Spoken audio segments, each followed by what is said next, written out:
ইস্তেখারার সংজ্ঞা কি? ইস্তেখারার শাব্দিক অর্থ বলেছি, তার থেকে সংজ্ঞা অনেকটাই বুঝতে পেরেছেন। ইস্তেখারার শাব্দিক অর্থ বললাম কি? ইস্তেখারা মানে খায়ের তলব করা, মানে কল্যাণ চাওয়া, কল্যাণ কামনা করা। সংজ্ঞায় তালাবো খায়রিল আমরাইনি, দুটোর একটা হবে। আপনি যে কাজটা করতে যাচ্ছেন সেটাতে ভালো হবে, না হয় মন্দ হবে। তাহলে ইস্তেখারার উদ্দেশ্য হচ্ছে, ইস্তেখারা বলা হয় দুই কাজের মধ্যে, দুটোর মধ্যে করব অথবা করব না, দুটো কাজ। করব একটা কাজ, আর করব না এটা একটা কাজ, নেগেটিভ কাজ। দুই কাজের মধ্যে যেটাতে কল্যাণ আছে সেই কল্যাণটি কামনা করা, তালাবু খায়রিল আমরাইন। আর এটা কার কাছে? আল্লাহ পাকের কাছে। ওয়াতাকুনু মা আল্লাহ আযজা ওয়া জাল্লা, মহান আল্লাহর কাছে এটি হবে। ইয়াস্তাখিরুল ইনসানু রাব্বাহু, বান্দা তার প্রতিপালকের কাছে কল্যাণ কামনা করবে। ইযা হাম্মা বিআমরিন, কোনো কাজের যখন উদ্দেশ্য করবে আর সে জানে না এর পরিণতি কি হবে, ভবিষ্যৎ কি হবে, সুতরাং সেই সময় ইস্তেখার, আল্লাহর কাছে কল্যাণ কামনা করবে। ইস্তেখার উদ্দেশ্য হচ্ছে যে আল্লাহ এই কাজটিতে কল্যাণটাকে আমার জন্য আসান করে দাও, সহজ করে দাও।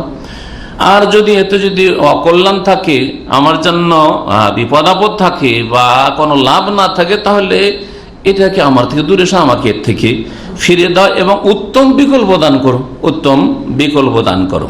ইস্তেখারা, যে শরীয়তে ইস্তেখারার বিধান এসছে, এটি হচ্ছে শরীয়তে উত্তম বিকল্প। ইমাম ইবনুল কাইয়িম রাহমাতুল্লাহ এই মর্মে বলছেন যে জাহিলিয়াতের যুগে লোকেরা কোনো কাজের উদ্দেশ্য করলে কি করত? ভাগ্য নির্ণয় করত কিসের মাধ্যমে? তীরের মাধ্যমে। আর ইস্তিকসাম বিল আজলাম কোরআনে কারিমে বলা হয়েছে, ইন্নামাল খামরু ওয়াল মাইসিরু ওয়াল আনসাবু ওয়াল আজলামু ওয়াল আজলাম রিজসুম মিন আমালিশ শাইতান। খামর মদ, ওয়াল মাইসির জুয়া, ওয়াল আনসাব আর প্রতিমা পূজা, ওয়াল আজলাম আর ভাগ্য নির্ণয় করা, যে তীর দেখি এটা ভালোর তীর, এটা হচ্ছে মন্দের তীর, এটাতে করো, এটাতে করিও না, ওরা তীরে লিখে রাখতো। আর তীরের যে আপনার যেটা পকেট আছে তাতে বের করতো, আর ব্যাগ থেকে বের করতো, আর বের করে যেটা বেরোলে হ্যাঁ এই ভালো হবে। হ্যাঁ, যেমন আজকাল যদি কেউ লটারি, লটারি তো লটারি জায়েজও হইতে পারে, না জায়েজ। লটারি মানে জুয়া নাই, লটারি মানে দেখি কার ভাগ্যে উঠে। একটা গিফট আছে আর গিফটের আশাবাদী তিনজন, তো একজনকে না দেওয়া যাবে, তখন আমরা কি করি? লটারি জায়েজ না, না জায়েজ?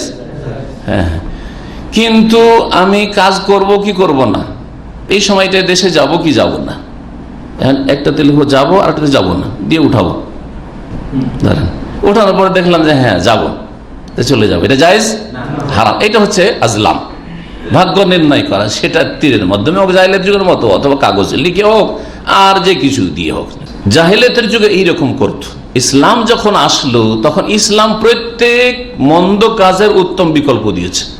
এমন কোন জায়গা নেই, এমন কোন ক্ষেত্র নাই যেই ক্ষেত্রে আল্লাহ একবারে টোটাল রাস্তাই বন্ধ করে দিয়েছে, এমনটা নেই।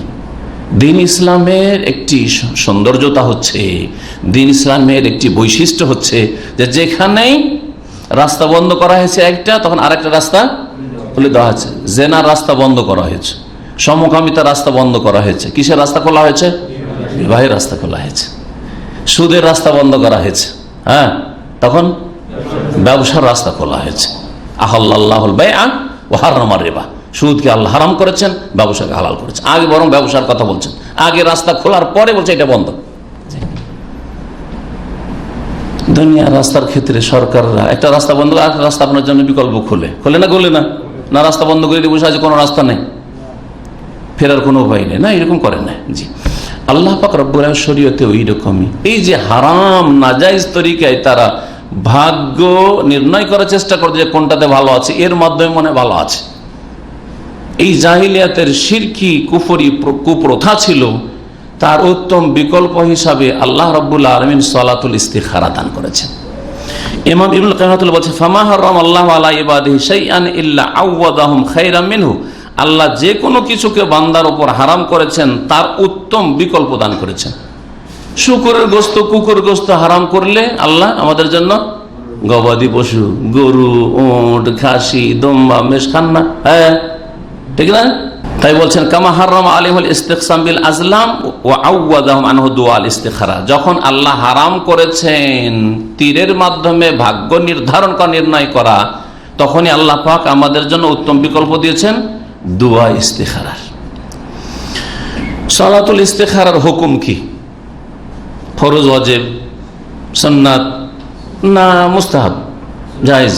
হ্যাঁ, সুন্নাত। জি, সুন্নাত, এবং এর তাকিদ রয়েছে। নবী সাল্লাল্লাহু আলাইহি ওয়াসাল্লাম কোরআন শিক্ষার মতো করে শিক্ষা দিয়ে তার সুন্নাতে মুআক্কাদা মনে রাখবেন, এই সুন্নাত পালন করা উচিত। এই সুন্নাত সম্পর্কে বলছেন যে ওয়ান্নাহু মুতাআক্কাদুন মুরাক্কাবুন ফি, এইটি হচ্ছে এমন সুন্নাত যার তাকিদ রয়েছে, মানে সুন্নাতে মুআক্কাদা, এবং তার জন্য উৎসাহিত করা হয়েছে। কামা নবী সাল্লাল্লাহু আলাইহি ওয়াসাল্লাম বলছেন, লিকাউলি নবী সাল্লাল্লাহু আলাইহি ওয়াসাল্লামের বাণী, কামা বা সাহাবারা বলছেন, কামা ইউআল্লিমুনা সূরাতাম মিনাল কোরআন, যেমন আমাদেরকে কোরআনের সূরা শিখাতেন ওইভাবে ইস্তিখারা শিখিয়েছেন। এই বাক্যটি এই সালাতের ইস্তিখারার তাগিদ প্রমাণ করে।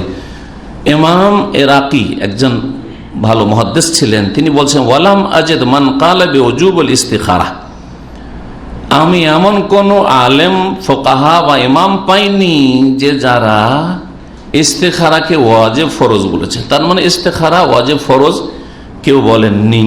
কোরআনে কারীমের সাথে তুলনা করা হয়েছে এই জন্য ওয়াজিব, এইরকম কথা কেউ বলেননি। কিন্তু তাশাহুদের ক্ষেত্রে আরেকটি হাদিস এই বাক্য দিয়ে উল্লেখিত হয়েছে, কানা রাসূলুল্লাহ ইউআল্লিমুনা তাশাহুদা কামা ইউআল্লিমুনা সূরাত মিনাল কোরআন। রাসূলুল্লাহ আমাদেরকে আত্তাহিয়াত তাশাহুদ শিখাতেন কেমন ভাবে? যেমন ভাবে আমাদেরকে কোরআনের সূরা শিখাতেন। এই হাদিসকে তাশাহুদ যে ফরজ সালাতের মধ্যে, তাশাহুদ ছাড়া নামাজ হয় না, রুকন ফরজ, এর দলিল হিসাবে ফুকাহারা পেশ করেছেন, কিন্তু ইস্তিখারার ক্ষেত্রে এই কথা বলেননি। তাহলে বোঝা গেল যে কোন ইমামের কাছে ইস্তিখারা ওয়াজিব নয়, তবে সুন্নাত। ইস্তিখারা যে ফরজ নয়, ইস্তিখারার সালাত বা ইস্তিখারার দোয়া করা ওয়াজিব ফরজ নয়, এর জন্য বেশ কিছু হাদিস এই ক্ষেত্রে দলিলে পেশ করা যেতে পারে। তার মধ্যে একটি গুরুত্বপূর্ণ বিষয় যা বিভিন্ন হাদিস আছে, তা হচ্ছে নবী করিম সাল্লাল্লাহু আলাইহি ওয়াসাল্লামকে অনেক সাহাবারা জিজ্ঞাসা করেছেন, ইয়া রাসূলুল্লাহ, আমাদের আল্লাহ কি ফরজ করেছেন? নবী সাল্লাল্লাহু আলাইহি ওয়াসাল্লাম তখন কি বলেছেন? খামসু সালাওয়াতিন ফি কুল্লি ইয়াউমিন ওয়া লাইলা, 5 ওয়াক্ত নামাজ আল্লাহ পাক ফরজ করেছেন রাত এবং দিনে। সাহাবী জিজ্ঞাসা করছে, হাল আলাইয়া গায়রাহুন্না, এই 5 ওয়াক্ত সালাত ছাড়া আর কি আমার উপর কিছু ফরজ আছে? তখন কি বলেছেন? লা, আর কিছু ফরজ ওয়াজিব নেই, ইল্লা আন তাতাওয়া, তবে যদি অতিরিক্ত করো। তাহলে সুন্নতগুলি ওয়াজিব নয়। হ্যাঁ, সুন্নত রাতেবা এইরকমই ইস্তিখারা সালাতু ওয়াজিব ফরজ নয়। ইমাম নববী রাহমাতুল্লাহ বলছেন, আল ইস্তিখারাত মুস্তাহাব্বাতু ফি জামিউল উমুর, যে কোনো কাজের ক্ষেত্রে, যে কোনো কাজ যখন ইচ্ছা করবেন তখন ইস্তিখারা করা মুস্তাহাব। ফুকাহায়ে কেরামরা সুন্নত কাজের ক্ষেত্রে মুস্তাহাব শব্দটি ব্যাপক অর্থে ব্যবহার করেছেন। এই ক্ষেত্রে বলছেন যে এর থেকে আরো বোঝা যায় যে আন্না ফিআল আল ওয়াজিবাতি ওয়া তারকাল মুহাররামাতি ওয়া ফিআল আল মুস্তাহাব্বাতি ওয়া তারকাল মাকরুহাতি লা ইস্তিখারাত মিন জিহাতিহা, কোন ফরজ ওয়াজিব কাজ করার ক্ষেত্রে, অথবা মুস্তাহাব সুন্নাত কাজ করার ক্ষেত্রে, অথবা মাকরুহ অপছন্দনীয় কাজ পরিত্যাগ করার ক্ষেত্রে, বা হারাম কাজ পরিত্যাগ করার ক্ষেত্রে ইস্তিখারা চলবে, প্রযোজ্য এই ক্ষেত্রে ইস্তিখারা। হ্যাঁ, এখন আমি জামাতে নামাজ পড়তে যাব কি যাব না, ইস্তেখারা করবেন? করা যাবে? জি। ফজরের নামাজে যাব কি যাব না, ইস্তেখারা চলবে? চলবেন। আচ্ছা, এটা তো না হয় ফরজ হলো। সুন্নাত কাজের ক্ষেত্রে কোন একটা সুন্নত আমল বলো। হ্যাঁ, দাড়ি রাখা সুন্নত নাই, ওয়াজিব। দাড়ি রাখা ফরজ, দাড়ি রাখা সুন্নত নাই, সুন্নাত কাজ। জি, খুঁজে পান না নাকি? হ্যাঁ, কোরবানি করা কি সুন্নাতে মুআক্কাদা? কোরবানি করবো কি করবো না, ইস্তেখারা করবেন নাকি? হ্যাঁ, না, ইস্তেখারা করেন। আকিকা ওয়াজিব, সুন্নাত, এটাও সুন্নাতে মুআক্কাদা। তাহলে আকিকা করবো কি করবো না আমার ছেলেটা, ইস্তেখারা করবেন না? কোনো ইস্তেখারা নেই। তাহলে ফরজ কাজের ক্ষেত্রে, সুন্নতের ক্ষেত্রে ইস্তেখারা নেই। হারাম থেকে বাঁচবো কি বাঁচবো না, ইস্তেখারা আছে না? কোনো ইস্তেখারা নেই। হারাম থেকে বাঁচা ফরজ, হারাম থেকে বাঁচা ফরজ। আচ্ছা, অপছন্দনীয় কাজ, অপছন্দনীয়, রাস্তা দিয়ে যেতে যেতে একটু মহিলা খোলামেলা আসছে, একটু তাকাবো কি তাকাবো না? হ্যাঁ, একবার, বেশি না, একবার তাকাবো কি তাকাবো না, চলবে? যে সাগিরা গুনাহ, তো সাগিরা গুনাহ, কাবিরার ক্ষেত্রে ইস্তেখারা চলবে না, আর সাগিরা গুনার ক্ষেত্রেও ইস্তেখারা চলবে না। জি, বলছে লা ইস্তিখারাত মিন জিহাতি, এগুলিতে ইস্তেখারা নেই। হ্যাঁ, ইস্তেখারা ফরজ এবং মুস্তাহাবে চলতে পারে যাতে আপনাকে স্বাধীনতা দেওয়া হয়েছে, অথবা যাতে কোনো অবকাশ আছে। অবকাশ আছে। আপনাকে কেউ হুমকি দিয়ে দিয়েছে যে তোকে পেলেই মারবো, একে খাবো, আমাদের দেশের ভাষা বললে, হ্যাঁ মারবে।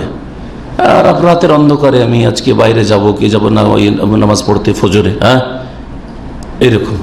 জি হ্যাঁ, এইরকম ক্ষেত্রগুলি তো হয়তো জামাত ফরজ, কিন্তু ওখানে যেহেতু যদি দুশ্মনের ভয় থাকে তাহলে বাড়িতে নামাজ পড়া জায়েজ আছে, বাড়িতে নামাজ পড়া জায়েজ আছে। তখন মসজিদেও যেতে পারেন, আপনি বাড়িতেও পড়তে পারেন। এইরকম অনেক ক্ষেত্র আপনার আসতে পারে। জি, ওই রকম ক্ষেত্রগুলিতে। আর তারপরে যেই কাজটি করার ক্ষেত্রে দীর্ঘ সময় আছে, কাজা রোজা। কাজা রোজা কি আপনার রমজান মাসের কাজা সিয়াম রোজা আছে, এই সওয়াল মাসে রাখতে হবে না 11 মাসে রাখা যাবে? 11 মাসে রাখা যাবে।